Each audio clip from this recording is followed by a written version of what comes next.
ராமலிங்க சாமிகள் திருவடிகள் போற்றி. ஓம் ராமலிங்க சாமிகள் திருவடிகள் போற்றி. ஓம் ராமலிங்க சாமிகள் திருவடிகள் போற்றி. ஓம் ராமலிங்க சாமிகள் திருவடிகள் போற்றி. ராமலிங்க சாமிகள் தன்னை பூஜை செய்ய வேண்டும் என்று சொன்னால் சில அன்பர் சொல்லுகிறார்கள், மனால் அயப்படவில்லை என்று சொல்லுகிறார். ஏனென்றால் கடன் சுமை, பிள்ளைகளுக்கு நோய், மனைவிக்கு நோய், வீட்டை காலி செய்ய என்று வாடகையிட்டவர்கள் வீடு காலி செய்ய என்று சொல்கிறார்கள்.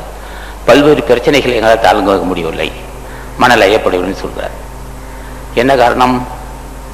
கடன் சுமை, நோய், பகை, மனைவிக்கு நோய், பிள்ளைகளுக்கு நோய், உடன்பிறந்தோட பிரச்சனை, தாய் தந்தை பிரச்சனை, இப்படி இது சொந்த வீடு இல்லாமை, பல்வேறு பிரச்சனைகள் இருப்பதனால் நான் எப்படி பூஜை செய்யணும்னு கேட்பான். உண்மைதான்.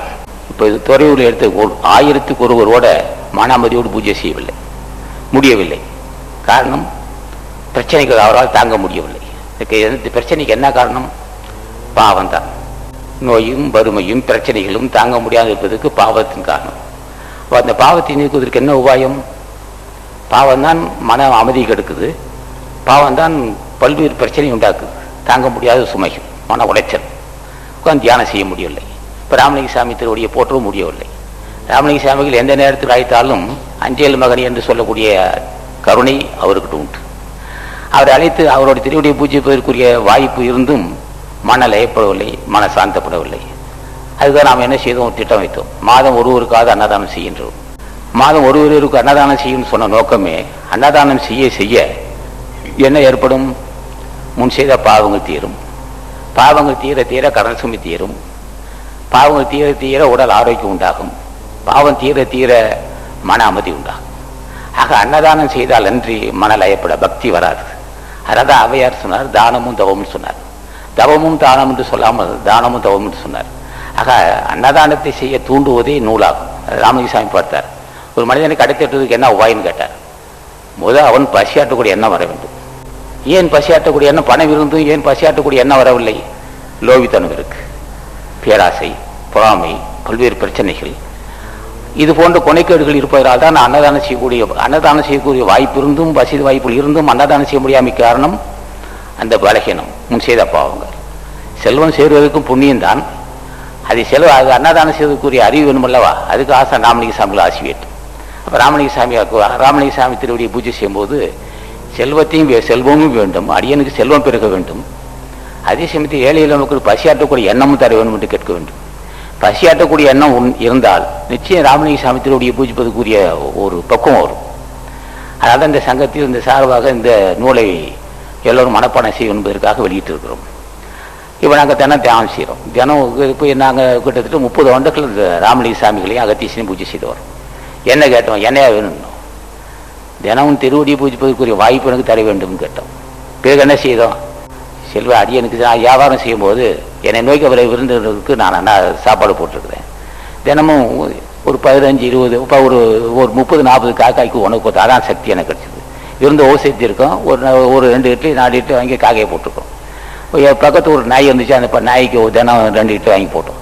அதை கொண்டு அந்த துணை கொண்டு தான் மறுபடியும் என்ன செய்தோம்? அது துணை அந்த புண்ணியத்தை துணை கொண்டே விருந்து ஓசரித்தல், காகங்களுக்கு தினம் ஒரு 2 இட்லி 4 இட்லி வாங்கி போட்டது, தினம் ஒரு நாய்க்கு 2 இட்லி வாங்கி போட்டோம். இது துணையை கொண்டே என்ன செய்தோம்? அப்புறம் அன்னதான அடியனுக்கு செல்வநிலை பெருக வேண்டும், எளிய மக்களுக்கு பசியாட்ட வேணும்னு கேட்டோம். பசியாற்றக்கூடிய எண்ணத்தையும் அது பொருளையும் தந்தார்.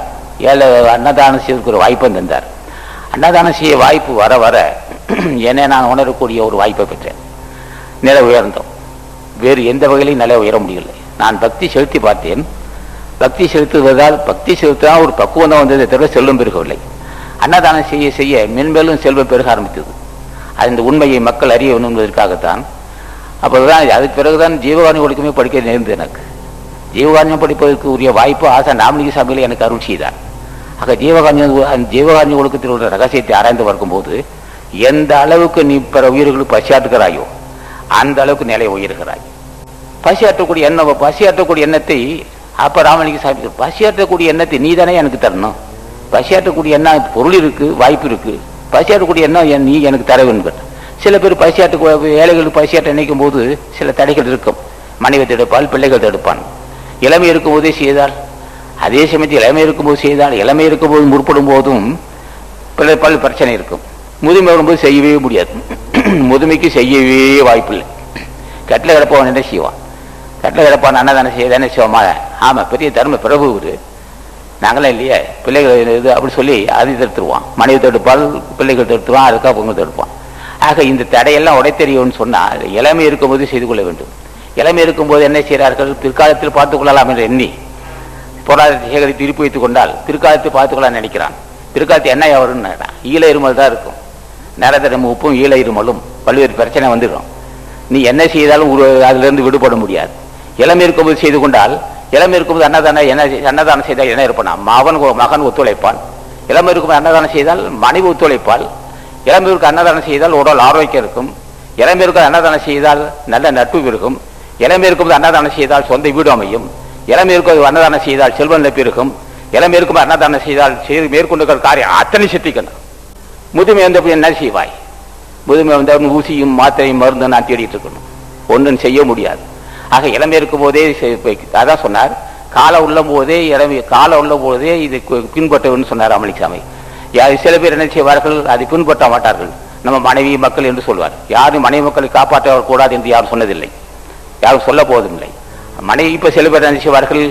பிள்ளைகளுக்கு நல்ல கல்வி தருவார்கள், தரகமாக கல்வி தருவார்கள், நல்ல உயர்ந்த இடத்தில் பொண்ணை திருமணம் செய்து வைப்பார்கள், வீடு கட்டி வைப்பார்கள், நிலப்பலம் சேர்த்து வைப்பார்கள், உத்தியோகம் வாங்கி தருவார்கள், எல்லாம் செய்து வைப்பார்கள்.